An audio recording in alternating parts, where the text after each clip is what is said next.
everyone, it's Marky. Today I just want to talk about one of my favorite ways to use this take root, garden safe take root rooting hormone. So what I did is I just got a little cutting from one of my succulents.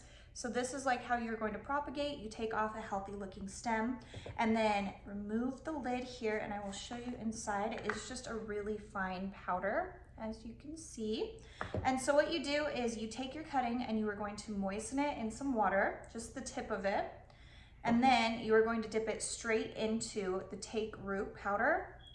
And then just make sure that it is covered like that. You're gonna tap off the excess just like that.